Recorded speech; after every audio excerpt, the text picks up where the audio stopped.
오늘은 어린이 주일입니다. 교회에서는 어린이 주일로 지키고요. 나라에서는 어린이날이 5월 5일입니다. 교회에서 지키는 어린이 주일은 5월 첫 주일입니다. 그래서 5월 5일이 될 수도 있고요. 또 다른 날이 될 확률이 더 많겠죠. 우리가 잘 알고 있는 방정환 선생님은 1923년 어린이날을 제정했습니다. 그때는 5월 5일이 아니고 5월 1일이었다고 합니다.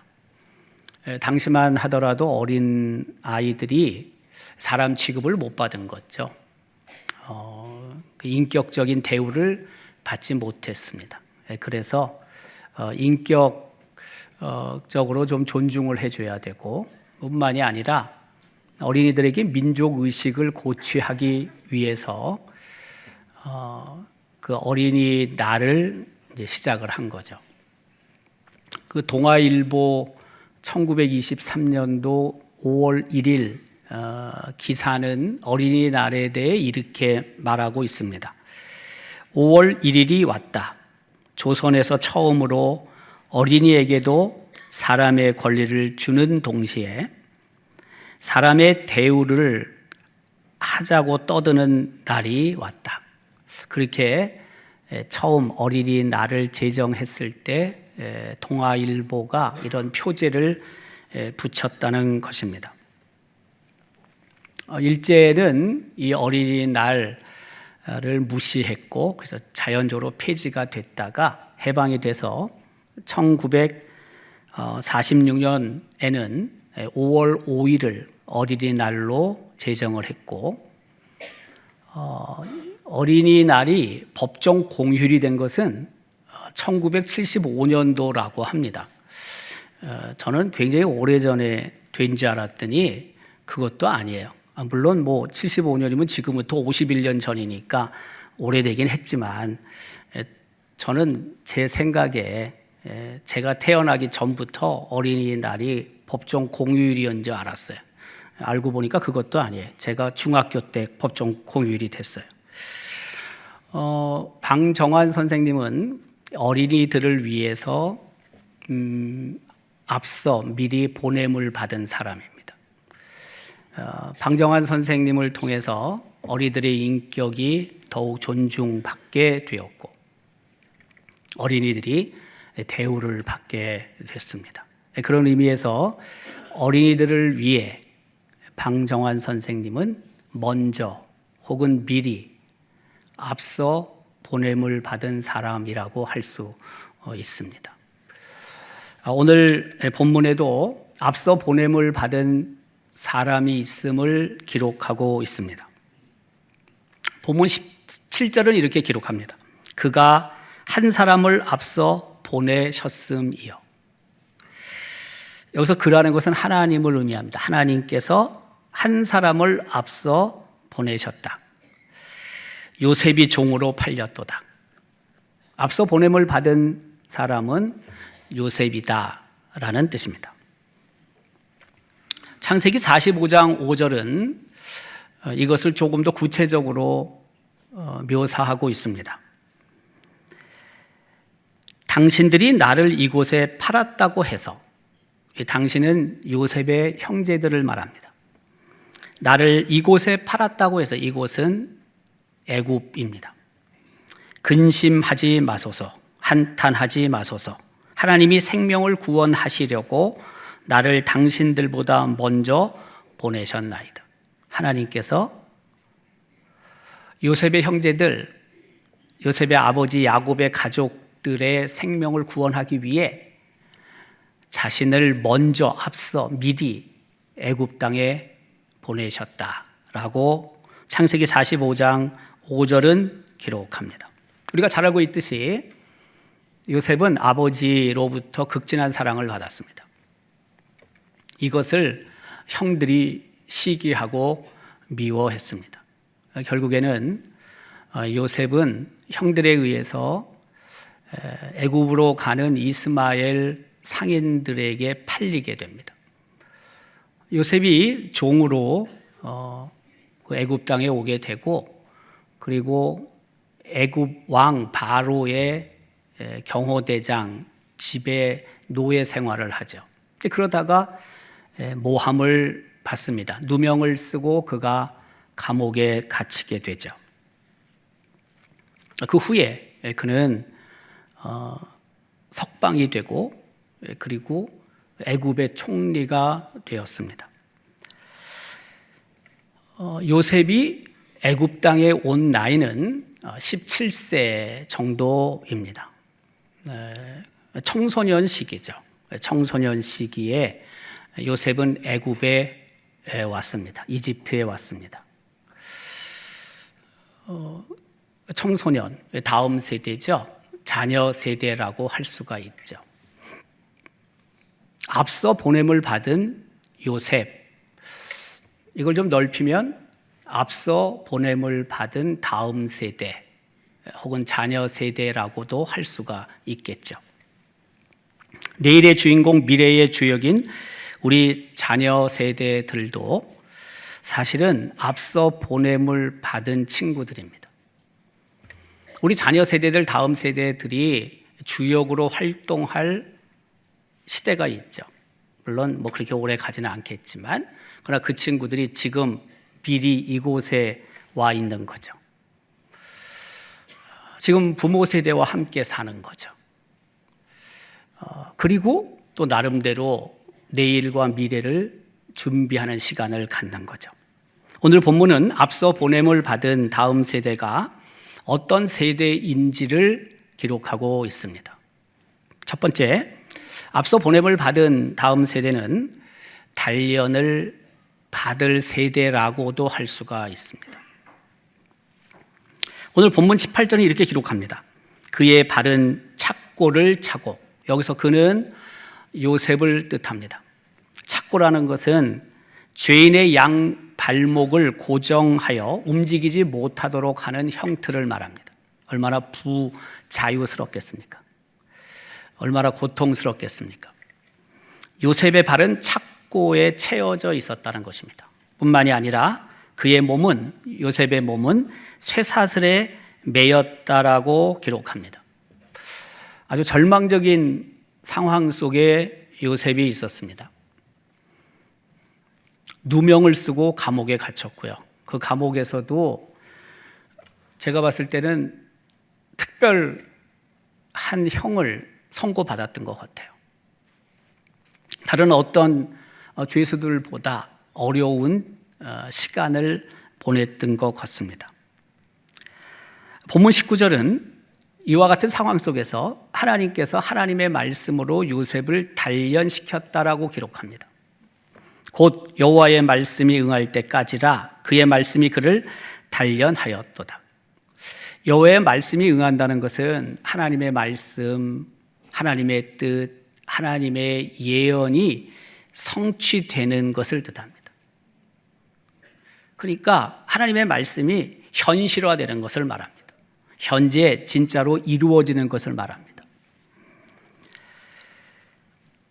단련이라는 의미는 히브리 원어로 봤을 때 정련해서 불순물을 제거하고 순수한 금속으로 만드는 것을 뜻합니다.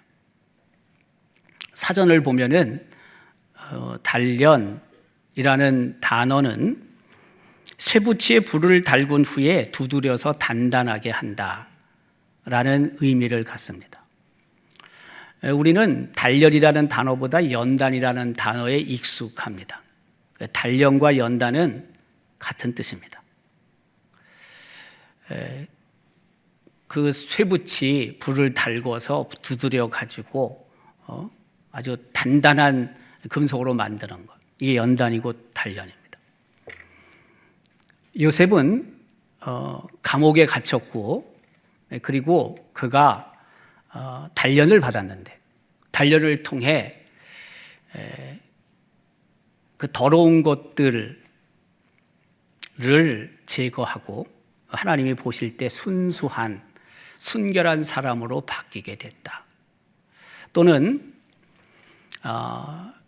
그가 더 믿음이 견고하게 서는 기회가 되었다 되었다라는 뜻입니다. 그런데 오늘 본문 기록에 의하면 요셉이 단련되는데 하나님의 말씀으로 단련되었다고 기록합니다. 요셉은 감옥에 있으면서 하나님의 말씀을 생각했다는 것입니다. 하나님의 말씀으로 자신을 비추어 본 것입니다. 하나님의 말씀으로 회개할 것을 회개하고 또 심령이 깨끗해지고 영혼이 순결해지고, 사실 절망적인 상황 속에서 모든 것을 포기해야 할 판인데 하나님의 말씀으로 단련을 받았다는 것은 하나님의 말씀으로 위로를 받았다는 겁니다. 격려를 받았다는 것입니다. 어떻게 보면 살 소망이 다 끊어졌지만 그러나 하나님의 말씀으로 소망을 찾았다는 것입니다. 하나님의 말씀을 의지했다는 것이고 하나님께서 자신에게 하신 약속을 붙잡았다는 뜻이고 이전보다 더욱 하나님을 신뢰하고 의지했다는 뜻입니다. 하나님의 말씀으로 단련받았다는 것은 요셉으로 하여금 다시 소망을 품고 내일을 바라볼 수 있게 했다는 뜻입니다. 요셉은 결국 누명을 벗고 석방되었습니다. 물론 그가 애굽 왕의 꿈을 잘 해몽해서 석방이 되고 그리고 총리의 자리에 오르게 되지만, 그러나 그가 누명 받았다는 사실도 자연스럽게 드러났겠죠. 사실 고난이 끝나지 않고 어려움이 계속되면 하나님의 말씀, 하나님의 약속이 의심이 되기도 합니다. 그러나 우리가 잊지 말아야 할 것은 이 기간은 하나님께서 우리를 정련하는 과정이라는 뜻입니다. 그의 말씀이 그를 단련하였도다라는 의미는 애굽의 총리가 되기 전에 요셉이 고난을 당했는데 그 기간은 하나님의 말씀이 그를 믿음의 사람으로 빚어내고 하나님의 약속이 그를 성숙하게 만드는 시간이었다는 뜻입니다. 시련과 고난 속에서 요셉은 하나님의 말씀을 의지하는 법을 배우게 됩니다. 그리고 하나님을 더욱 신뢰하게 됩니다. 그 성경에는 요셉처럼 하나님께서 단련하신 믿음의 사람들을 기록하고 있습니다. 우리가 잘 알고 있는 모세는 애굽의 왕자였습니다. 그러나 그가 애굽 사람을 죽인 후에 광야로 도망합니다. 미디안 광야로 도망해서 그가 40년 동안 목자로 삽니다. 목동으로 삽니다. 하지만 그 40년의 기간은 자신의 힘, 자신의 능력을 내려놓는 시간이었죠.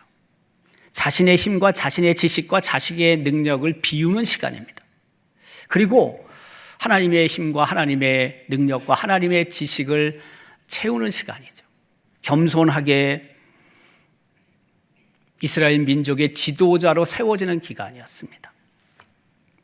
하나님을 의지하는 시간이었습니다. 하나님을 보다 잘 알게 되는 기간이 바로 그 40년 미디안 광야에서의 목동으로의 시간입니다.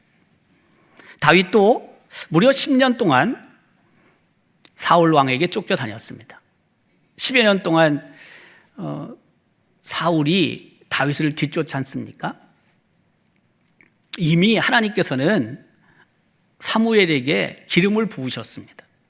사무엘을 통해서 다윗에게 기름을 부으셨습니다. 이것은 무슨 뜻이냐면 다윗이 사울의 뒤를 이어 이스라엘 왕이 된다는 뜻입니다. 하지만 쫓김을 받습니다. 도망을 쳐야 했습니다. 하나님이 나를 왕으로 삼으신다라는 바로 그것이 때로는 교만하게 만들 수도 있거든요. 자신이 곧 이제 이스라엘의 왕이 된다는 그 생각이 다윗을 자고하게 만들 수도 있거든요. 하나님께서는 이스라엘의 왕은 사울도 아니고 다윗도 아니고 하나님이라는 사실을 이 도피하는 10여 년의 기간 동안 분명하게 알게 하셨던 거죠. 우리와 함께 살고 있는 자녀 세대는 오늘의 사회 그리고 이 나라를 이끌어 가고 있는 세대는 분명히 아닙니다. 하지만 앞서 언급한 것처럼 우리 자녀 세대들은 조금 후면 역사와 사회의 주역으로 등장하게 되어 있습니다. 자녀 세대들이 주역으로 활동한 시간이 점점 다가오고 있습니다. 지금 부모 세대와 함께 살고 있는 다음 세대는 앞서 보냄을 받은 내일을 준비하는 시간을 살고 있다라는 뜻입니다. 우리 다음 세대들이 미래를 정말 잘 준비해서 그들이 앞으로 우리나라와 그리고 교회의 황금 시대의 주역이 될 수 있도록 우리 부모 세대들이 우리 자녀 세대들을 잘 이끌어주고 돌보고 가르쳐야 될 책임이 있다는 뜻입니다.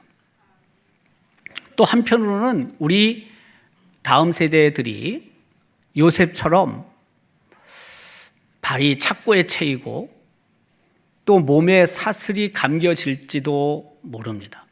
다 곱게 순조롭게 우리 자녀들이 살기를 바라긴 하지만 그러나 어느 순간 우리 자녀 세대들도 이런 어려운 환경 속에 놓일 수도 있습니다. 아니, 아마 많은 자녀들은 이런 어려운 시련 속에 놓이게 될 것입니다. 우리가 분명하게 알아야 할 것은 다른 게 아니라 요셉이 착고에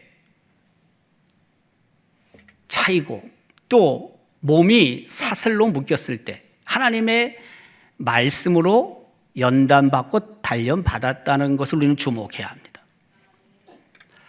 하나님의 말씀으로 잘 훈련이 되고 하나님의 말씀으로 잘 양육이 되고 하나님의 말씀을 먹고 잘 자랄 때 비로소 그 하나님의 때에 그들이 진정으로 우리 자녀 세대들이 진정으로 일해야 될 때에 필요한 일을 감당할 수 있다는 것을 본문은 우리에게 말씀하고 있습니다. 우리 자녀 세대들이 정말 하나님을 더 신뢰하고 더 하나님을 사랑하는 자녀들이 되어야 합니다.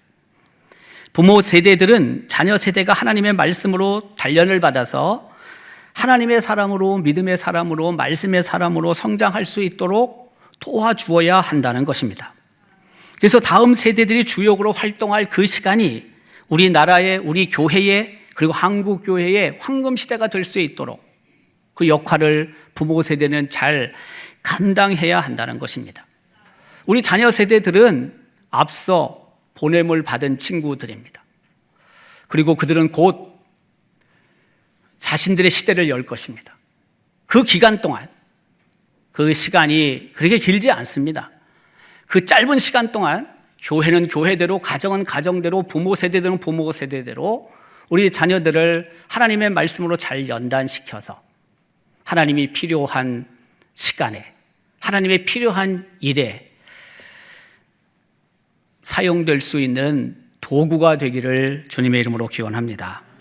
두 번째로 앞서 보냄을 받은 우리 자녀 세대들은 쓰임을 받아야만 하는 세대들입니다. 하나님께서는 하나님의 말씀이 응할 때, 하나님의 말씀이 이루어질 때, 성취될 때, 현실화될 때 요셉을 석방시키시고 그리고 요셉을 애굽의 총리로 등극하게 하셨습니다. 요셉에게 하나님이 주신 말씀이 있지 않습니까? 그가 꾼 꿈인데요. 부모와 그리고 형들이 자신에게 절을 하는 꿈을 꾸지 않았습니까? 그 사실 때문에 형들이 몹시 기분 나빠했죠. 그리고 결국에는 동생 요셉을 상인들에게 파는 그런 악한 일을 하게 되는 거 아닙니까? 하나님의 말씀이 응할 때가 되자 애굽 왕은 요셉을 총리로 삼았습니다. 하나님이 말씀이 성취된 그때 왕은 그를 석방했고 그리고 애굽의 주관자로 삼았습니다. 오늘 본문 21절 22절은 그렇게 기록하죠. 그를 그의 집의 주관자로 삼아 그의 모든 소유를 관리하게 하고 그의 뜻대로 모든 신하를 다스리며 그의 지혜로 장로들을 교훈하게 하였도다. 요셉은 하나님이 주신 그 말씀이 성취되는 것을 보게 됩니다. 애굽 땅에도 가뭄이 들었지만 아버지 야곱이 살고 있는 가나안 땅에도 가뭄이 들었죠. 비축해 놓은 식량을 가지고 어느 정도 버티긴 했지만 그러나 다 떨어지게 되죠. 오늘 본문 16절은 이렇게 기록합니다. 그가 또 그 땅에 기근이 들게 하사, 가나안 땅에 기근이 들게 하사 가뭄이 오게 하사 그들이 의지하고 있는 양식을 다 끊으셨도다. 그래서 형들은 요셉을 만나러 간 건 아니지만 어쨌든 식량이 있는 애굽 땅으로 갈 수밖에 없었어요. 그리고 요셉을 만나게 돼요. 요셉은 총리가 되어 있었어요. 얼굴도 제대로 쳐다볼 수 없었어요. 요셉 앞에, 총리 앞에 무릎 꿇고 절하게 되는 거죠. 하나님의 그 말씀이 응하게 되는 거예요. 성취하게 되는 거예요. 단련의 기간에 요셉은 하나님의 주권을 수용했었고 하나님의 때에 모든 것이 바뀌게 되죠. 요셉은 죄수에서 총리로, 압제 받는 자에서 애굽을 주관하는 자로, 애굽 온 땅을 통치하는 사람이 됩니다. 단련의 기간이 끝나게 되자 하나님의 도구로 쓰임을 받게 되었습니다.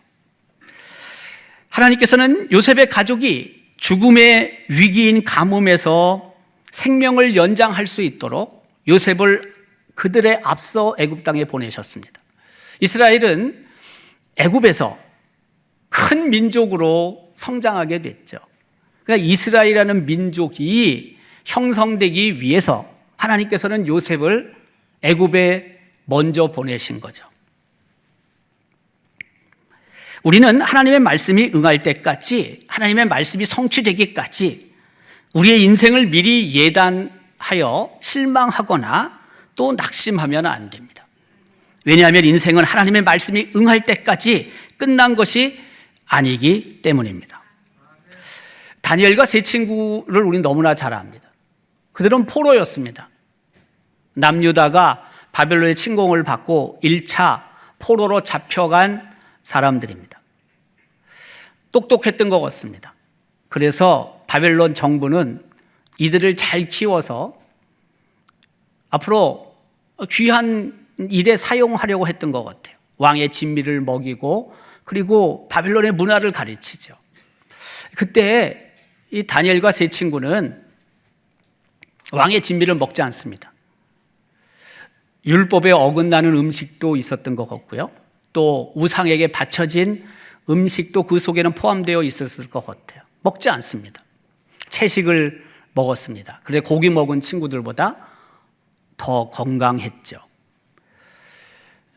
느부갓네살 왕이 그 신상을 만들어 놓고 절하라고 하죠. 이들은 우상에게 절할 수 없었어요. 그래서 결국에는 이들이 극렬하게 불붙은 풀무에 들어가잖아요. 그런데 3명을 풀무 속에 집어넣는데 4명이 보이지 않습니까? 느부갓네살 왕도 그것을 인정합니다. 하나님께서 이들을 보호하셨다고 인정하죠. 어느 누구에게도 느부갓네살 왕 빼놓고 절하면 사자굴 속에 집어넣겠다라는 왕의 명령이 있었지만 다니엘은 끝까지 그걸 따르지 않지 않습니까? 오직 하나님께 기도하지 않습니까? 그 사자굴 속에 들어가는 거예요. 그렇지만 그가 벗어나지 않습니까? 자유로움을 찾지 않습니까? 우리는 그 시대의 문화라든지 사조가 아주 중요하다고 생각합니다. 거기서 벗어나게 되면 그것을 우리가 놓치게 되면 뒤떨어지고 더 나아가서는 극복할 수 없는 상황에 이른다라고 생각합니다. 그것도 중요합니다. 근데 그것보다 우선인 게 있습니다. 그것은 다른 것이 아니라 하나님을 얼마나 신뢰하고 하나님을 얼마나 의지하느냐, 바로 그것이 우리의 인생을 결정한다는 사실입니다. 학자들은 다니엘과 세 친구가 바벨론 땅에 갔을 때 나이를 12세에서 15세 정도로 추측합니다. 그러니까 완전히 청소년인 거죠. 완전히 다음 세대라는 거죠. 바벨론이라는 땅은 당시 세계 최고의 나라입니다. 세계의 중심지입니다. 바벨론의 모든 것은 세계 최고였습니다. 첨단 국가였습니다. 오늘날로 말하면 바벨론 제국은 인공지능 AI가 지배하는 세상과도 같았을지 모릅니다. 그런데 다니엘과 세 친구가 바벨론 제국에서 귀하게 쓰임을 받게 됩니다. 그 이유는 다른 데 있지 않습니다. 다니엘 문화를 잘 알고 다니엘 문화를 배우고 다니엘 그 바벨론 문화 속에 깊이 들어가고 그게 우선이 아니었다는 겁니다. 그들은 세상의 유혹과 위험 앞에서도 하나님을 신뢰하고 하나님을 의지했고 그때 하나님께서 그들을 귀하게 사용하셨다는 것입니다. 이게 바보짓 같지만 바보가 아닙니다. 왜냐하면 이 세상을 만드시고 이 세상을 다스리시는 분이 하나님이시기 때문에 하나님의 주권을 신뢰하는 자는 하나님의 귀히 쓰임을 받는다는 것입니다. 이것이 언제나 원칙인 것입니다. 우리가 자꾸 이것을 잊고 사는데 하나님께서 보내시거나 하나님께서 사용하기를 원하시지 않으면 사용될 수도 없습니다. 이게 신앙입니다. 이게 믿음인 것입니다. 앞서 보냄을 받은 우리 다음 세대는 부모 세대보다 더욱 치열한 미래를 살아야 합니다. 그래서 앞서 보냄을 받은 우리 자녀 세대는 더욱 철저히 내일을 준비해야 합니다. 사실 우리 자녀 세대가 주역으로 살 세상은 인공지능 AI가 하나님이 되는 세상일런지도 모릅니다. 머지않은 세상은 하나님이 AI로 대체될지도 있습니다. 따라서 우리 자녀 세대들에게 정말로 필요한 것은 영적인 준비, 말씀의 준비, 믿음의 준비라고 할 수 있습니다. 자녀 세대들이 더욱 하나님을 사랑하고 하나님을 신뢰하며 하나님을 의지하는 하나님의 사람들로 성장해야 한다는 것입니다. 이게 바로 그리스도인들이 갖고 있어야 되는 정체성이고 이게 바로 하나님을 신뢰하는 자들이 미래를 준비하는 것입니다. 이 세상에 필요한 것들 당연히 공부해야 되죠. 그러나 그것이 최고의 위치에 있어서는 안 됩니다. 그리스도인들은 그거는 하부 구조입니다. 상부 구조는 역시 하나님인 것입니다. 하나님을 신뢰하고 하나님을 의지하고 하나님께 맡길 때 하나님 말씀으로 훈련받고 하나님의 말씀으로 단련받을 때 하나님께서 귀히 쓰임을 받을 수 있도록 이끌어 주신다는 믿음, 바로 그것이 우리에게 필요하다는 것입니다. 우리 자녀들에게 필요하다는 것입니다. 우리 부모들은 교회는 바로 하나님의 말씀으로 그래서 자녀들을 양육해야 하는 것입니다. 오늘은 2026년 어린이 주일입니다. 다음 세대들이 역사의 전면에 나서기 전에 오늘의 세상에 하나님께서 자녀 세대들을 앞서 보내셨습니다. 보냄을 받은 다음 세대는 내일의 가정, 교회, 이 나라를 책임질 친구들입니다. 우리가 볼 때는 어리고 연약해 보이고 철없는 것 같고 하지만 그러나 조금만 지나면 이 친구들의 세상이 되는 겁니다. 우리는 다 뒤로 물러서야 되는 것입니다. 이 친구들이 하나님의 말씀과 하나님의 은혜로 교육받지 않으면, 양육되지 않으면, 연단받지 않으면 이 세상은 무신론의 세상이 되는 것입니다. 하나님이 없는 세상이 되는 것입니다. 그래서 우리 부모 세대들이 우리 자녀 세대들, 다음 세대들을 하나님의 말씀으로 반드시 훈련시키고 연단시키고 양육시켜야 하는 것입니다. 오늘의 세상은 너무도 빠르게 변하고 있습니다. 다음 세대들이 살아야 하는 세상은 여러 면에서 결코 만만하지 않습니다. 부모 세대는 이들이 영적으로 믿음으로 내일을 잘 준비할 수 있도록 도와야 합니다.